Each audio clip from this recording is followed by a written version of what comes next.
자, 외환시장으로 가보죠. 유진투자선물 이주연 연구원과 함께합니다. 연구원님 안녕하세요. 네, 안녕하세요. 네, 오늘 환율은 또 여기 환율 반영하면서 하락권에서 출발이 됐는데요. 현재 상황은 어떻습니까? 네, 환율이 계속해서 밀리고 있습니다. 1,010원대에 진입을 했는데요. 오늘 원달러 환율 지난 금요일 종가 대비 2원 50전 하락한 1,018원에 출발을 했습니다. 현재는 저점을 조금 더 낮춰서 1,017원대에서 거래가 되고 있는데요. 오늘 환율은 1,010원대 진입을 앞두고 1,020원 선에서 힘겨루기를 보일 것으로 전망을 하고 있습니다. 즉 내고 물량과 저점 수요가 팽팽하게 맞설 것으로 전망이 되고 있습니다. 먼저 지난 주말에 달러와 약세, 여기 환율은 하락을 했습니다. 1개월물이 1,019원 85전에 최종 호가되었습니다. 최근 1개월물 스왑포인트 플러스 1원 55전을 고려하면 전 거래일 현물한 종가였던 1,020원 50전보다는 약 2원 20전 정도 내린 셈이고요. 22의 완화적인 통화 정책 및 미국 고용지표 개선세에 위험자산 선호 심리가 강화되었습니다. 미국 증시는 사상 최고치를 또다시 경신했고요. 달러와는 주요 통화 대비 약세를 보였습니다. 오늘도 외국인이 국내 주식시장에서 순매수 기조를 이어갈 경우에 하락 압력은 더욱 거세질 것으로 보여집니다. 하지만 외환 당국의 개입 강도에 따라서 하락 속도는 조절될 것으로 전망이 되고 있습니다. N1 재정 환율 하락에도 주목을 해야 할 것으로 보여집니다. N1 재정 환율이 1,000원 이하로 하락한 만큼 외환 당국의 개입 명분이 될 수 있고요. 또한 외환 당국이 그동안 1,020원 선을 방어하겠다는 의지를 보여줬던 만큼 반등의 여지도 여전히 남아있는 상황입니다. 그러나 대내외 여건 모두 환율 하락에 우호적인 상황입니다. 따라서 외환 당국도 적극적인 개입, 즉 환율의 반등을 이끄는 개입은 다소 어려울 것으로 보여집니다. 다만 환율의 하락 속도, 즉 낙폭을 조절하는 선에서의 어떤 개입이 계속해서 이루어지지 않을까 전망을 하고 있습니다. 오늘 예상 환율 범위도 1,017원에서 1,023원입니다. 네, 주말에 20회 통화정책회의에서 이 마이너스 유럽 쪽에서의 첫 마이너스 금리가 나왔습니다.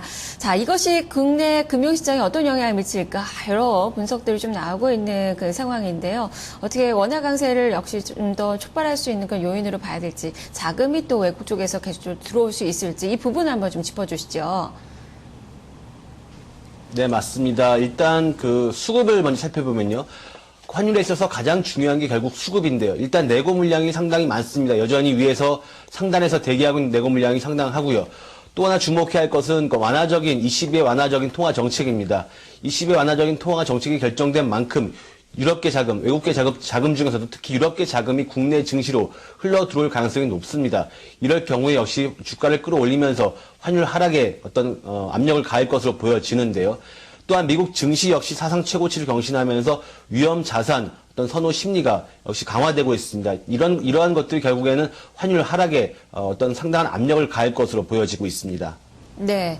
자, 그렇다면은 당분간은 원화 강세 기조는 계속 이어질 가능성을 봐야 될 텐데, 이번 주 전체적으로는 그렇다면 1,000원 선 세 자릿수 진입까지는 그래도 좀 어려울까요?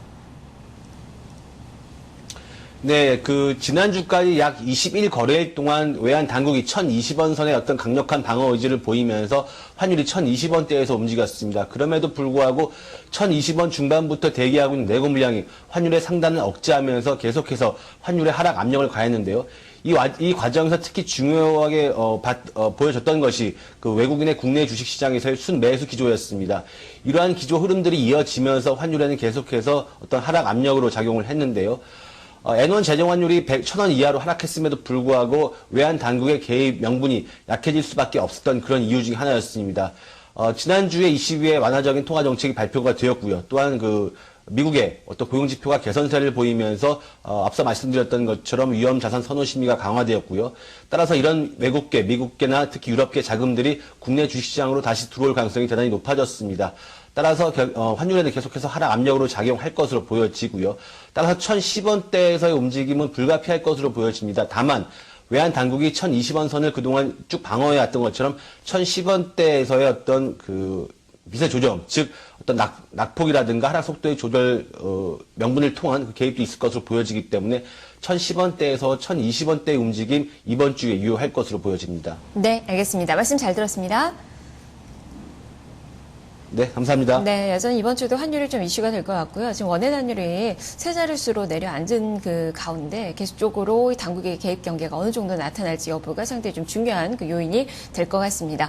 주식시장으로 돌아보도록 하겠습니다.